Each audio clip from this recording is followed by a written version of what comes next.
આપનું સ્વાગત છે। હિંમતનગરના કડોલી ખાતે 75મો જિલ્લા કક્ષા વન મહોત્સવ જિલ્લા પંચાયત પ્રમુખ ભારતીબેન પટેલની અધ્યક્ષતામાં યોજાયો। આ કાર્યક્રમમાં જિલ્લા પંચાયત પ્રમુખે જણાવ્યું કે વન મહોત્સવ માત્ર એક ઉત્સવ નથી, તે પ્રકૃતિ પ્રત્યેની જાગૃતિ સાથે જવાબદારીનું પ્રતિબિંબ છે। આ અભિયાનનો ઉદ્દેશ વન અને પર્યાવરણના મહત્વને સમજી તેમની રક્ષા કરવા માટે કાર્ય કરવાનો છે। વડાપ્રધાન નરેન્દ્રભાઈ મોદીના એક પેડ માં કે નામ અભિયાન અંતર્ગત સામાજિક વનીકરણ વિભાગ દ્વારા શરૂ વર્ષે 25 લાખ રૂપિયાનું વિતરણ કરવામાં આવ્યું છે। જિલ્લાને હરિયાળો કરવાના ભગીરથ કાર્યમાં જિલ્લાના દરેક નાગરિક જોડાય તે માટે અનુરોધ કર્યો હતો। આ કાર્યક્રમમાં રાજ્યસભા સાંસદ રમીલાબેન બારાએ જણાવ્યું કે વૃક્ષમાં વાસુદેવને જોનારા આપણા પૂર્વજો આદિકાળથી પ્રકૃતિના પૂજક રહ્યા છે। સમગ્ર જીવસૃષ્ટિનો આધાર પ્રકૃતિ પર રહ્યો છે। વર્તમાન સમયમાં પર્યાવરણીય અસંતુલનને કારણે જીવસૃષ્ટિને અનેક સમસ્યાનો સામનો કરવો પડી રહ્યો છે। આ પરિસ્થિતિને નિવારવા માટે વૃક્ષારોપણ ખૂબ જ જરૂરી છે। આ કાર્યક્રમમાં હિંમતનગરના ધારાસભ્ય વીડી ઝાલાએ જણાવ્યું કે વૃક્ષની અછતથી પર્યાવરણીય અસંતુલન ઊભું થયું છે, જેના કારણે અમુક વિસ્તારમાં વરસાદની અછત તો અમુક વિસ્તારોમાં અતિવૃષ્ટિ થાય છે, જે ખૂબ ચિંતાનો વિષય છે। આ કાર્યક્રમમાં વરિષ્ઠ અધિકારી ડોક્ટર બી સુચિન્દ્રાએ જણાવ્યું કે કનૈયાલાલ મુનશી દ્વારા અગમ બુદ્ધિ વાપરી વન મહોત્સવની શરૂઆત કરવામાં આવી। પર્યાવરણ જાગૃતિ લાવવા તાત્કાલિન મુખ્યમંત્રી અને હાલના દેશના પ્રધાનમંત્રી નરેન્દ્રભાઈ મોદીએ ધાર્મિક, સાંસ્કૃતિક અને ઐતિહાસિક સ્થળોને જોડીને વન મહોત્સવની ઉજવણીની શરૂઆત કરી છે। જિલ્લામાં વન આરક્ષણ વધારવા માટે સૌએ સહિયારા પ્રયત્ન કરવા પડશે। આ પ્રસંગે જિલ્લા વિકાસ અધિકારી હર્ષદ વોરાએ જણાવ્યું કે મનુષ્યની માનસિક સ્થિતિની અસર પ્રકૃતિ પર પડે છે। સમય જતાં પ્રકૃતિ પ્રત્યેની લોકોની લોભ અને શોષણ વૃત્તિને કારણે આજે ગ્લોબલ વોર્મિંગ જેવી સમસ્યાને કારણે કુદરતે પોતાના રૌદ્ર સ્વરૂપ દેખાડવા લાગે છે। આથી આપણે સૌએ વૃક્ષ ઉછેરવા જોઈએ।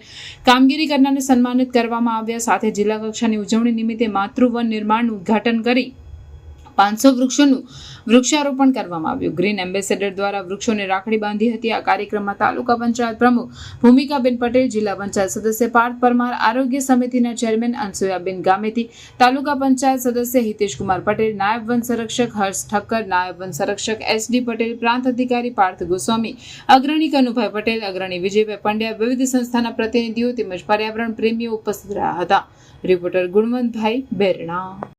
અથવા સાંસ્કૃતિક પ્રત્યેક વિસ્તાર હોય એવા વિસ્તારમાં સાંસ્કૃતિક વનને બનાવવામાં આવે છે।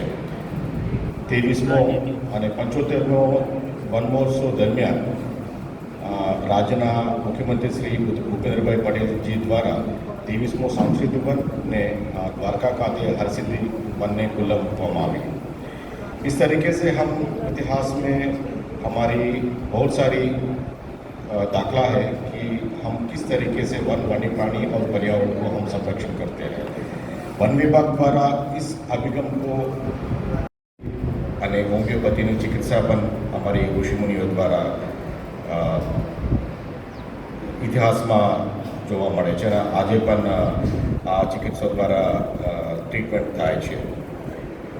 પહેલી વાર જે વન મહોત્સવની વાત કરી, આ કનૈયાલાલ ગુજરાતના વતનીશ્રી કનૈયાલાલ મુનશીશ્રી દ્વારા 1950માં વન મહોત્સવની અભિગમને બહાર પાડવામાં આવ્યા।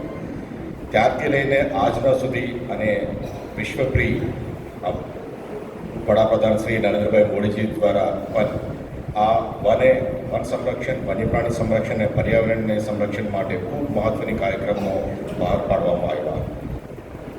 નરેન્દ્રભાઈ મોદી એટલે સરસ મજાનું અહીંયા પણ જે બાવજી હતા એમને પણ આ સ્થાનનો બહુ ઉદ્ધાર કર્યો છે।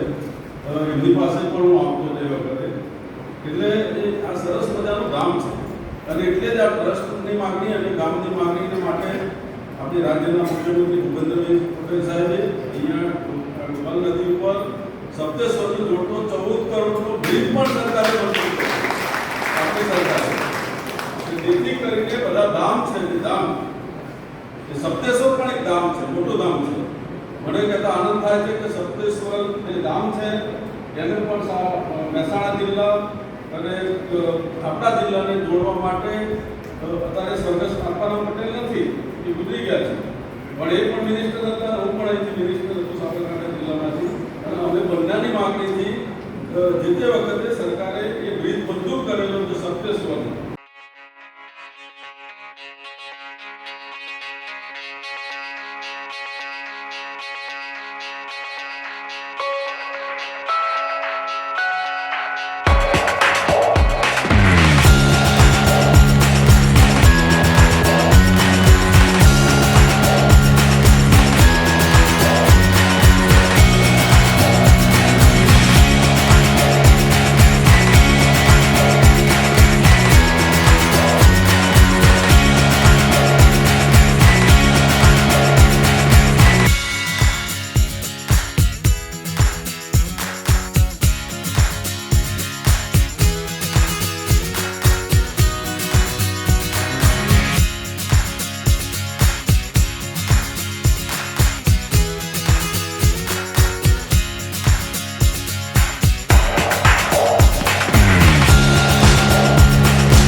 આવા ન્યૂઝ જોવા માટે સાબર આવાઝ યુટ્યુબ ચેનલને સબસ્ક્રાઇબ કરો અને લાઇક કરો, જેથી હવે પછીના દરેક સમાચાર સબસ્ક્રાઇબ કરેલા હશે તેઓને નવા સમાચારની માહિતી મળી જશે.